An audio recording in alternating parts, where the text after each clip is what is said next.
Halo teman-teman, kali ini saya akan share 4 cara aman hindari penagihan debt collector pinjaman online. Nah, video ini saya buat khusus buat teman-teman yang sekarang pusing nggak punya uang sepeser pun untuk bayar pinjaman online. Jadi simak video ini sampai habis ya teman. Yang pertama, teman-teman yang harus teman-teman lakukan jika sudah melakukan galbay atau gagal bayar agar terhindar dari debt collector adalah memutuskan hubungan komunikasi dengan yang namanya pinjaman online. Nah, ini awalnya teman-teman harus copot kartu telepon ya teman, karena ini adalah akses untuk debt collector menelpon teman-teman. Jadi teman-teman harus copot kartunya, ganti kartu baru seperti itu agar debt collector bingung untuk menagih teman-teman karena nomor teleponnya nggak aktif. Nah, yang kedua teman-teman, uninstall nomor WA yang berhubungan dengan pinjaman online. Jadi pihak debt collector tidak akan bisa menghubungi teman-teman lewat WA. Kan WA itu bisa lewat chat atau telepon ya teman. Kalau teman-teman matikan aksesnya, otomatis debt collector juga akan bingung untuk menagih teman-teman. Nah, setelah itu teman-teman harus tunggu 90 hari. Nah, kenapa kok harus nunggu 90 hari Bang? Menurut peraturan OJK, debt collector tidak punya hak menagih teman-teman jika sudah lewat 90 hari. Nah, ini saya cantumkan pasalnya, teman-teman bisa lihat sendiri di sini.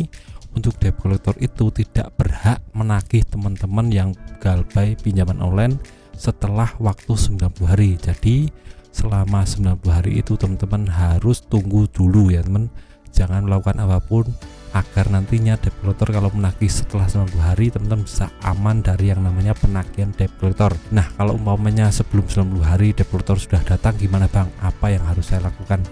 Nah, teman-teman kalau punya nyali dihadapi saja ya, kuatkan mental hadapi debt collector.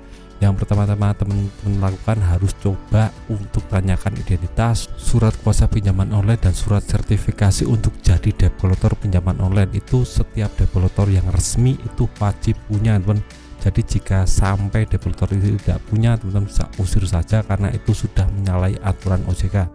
Nah, jika umpamanya teman-teman nggak punya mental, teman-teman coba saja untuk pulang ke rumahnya itu jam 8 malam lebih, karena menurut peraturan OJK debt collector itu ada jam kerjanya teman, yaitu jam 8 pagi sampai jam 8 malam. Jadi kalau di luar jam itu debt collector tidak boleh menagih teman-teman. Nah, umpamanya teman-teman pulang ke rumah jam setengah 9 itu aman dari yang namanya penagihan debt collector, karena kalau menagih di luar jam kerja itu sudah melanggar aturan OJK dan teman-teman bisa tolak kehadiran debt collector. Itu buat teman-teman yang nggak punya nyali ya teman. Tapi kalau teman-teman yang punya nyali, teman-teman harus hadapi debt collector ya teman-teman harus gentleman untuk menghadapi permasalahan ini. Nah, bagaimana kalau debt collector ke kantor Bang? Kita harus bagaimana?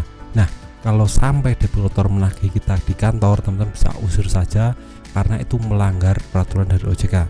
Peraturan OJK jelas berbunyi bahwa debt collector itu wajib menagih di tempat pemilik pinjaman, jadi bukan di wilayah-wilayah lain, misalnya di kantor atau di jalan teman-teman dicegat untuk dimintai uang, itu nggak boleh teman, karena itu melanggar OJK. Jadi teman-teman bisa langsung usir saja, kamu sudah melanggar peraturan OJK seperti itu. Saya bisa lapor OJK atau saya bisa lapor polisi karena kamu sudah melanggar peraturan. Teman-teman harus kuat, harus berani ya teman sama debt collector. Kalau tidak begitu maka debt collector akan semena-mena kepada teman-teman.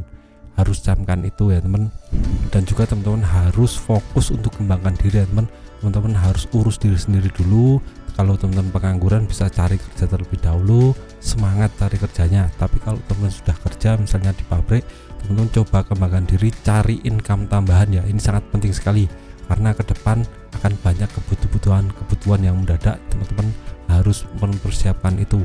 Teman-teman harus coba untuk cari income tambahan agar nantinya kebutuhan teman-teman bisa terpenuhi dan ujung-ujungnya nanti akan bisa membayar tagihan pinjaman online. Dan jangan lupa sedekah yang banyak agar nanti teman-teman dapat rezeki yang tidak terduga, dan bagian orang tua juga penting sekali agar teman-teman bisa melimpah ruah rezekinya. Seperti itu saja dari saya tentang cara untuk menghindari debt collector agar tidak menagih teman-teman. Jika teman-teman ada cara yang lain atau ada kritik dan saran bisa tulis di kolom komentar. Sekian video dari saya, semoga bermanfaat. Tetap semangat untuk kehidupannya lebih baik.